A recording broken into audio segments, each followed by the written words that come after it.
Okay, test natin tong airbag crash sensor, no? Yung dalawa. Set sa ohms. Tapos dun sa probe.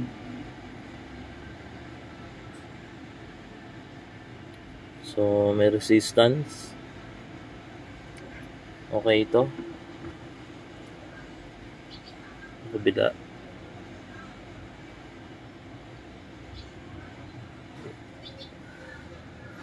So 67.8.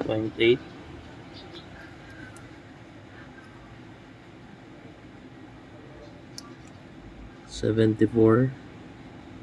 So nasa normal value siya, no? Ito kasing itong crash sensor na to, kapag sira to, 0-0 yan. Wala talagang reading. So ito okay siya. Ganun lang pag-check.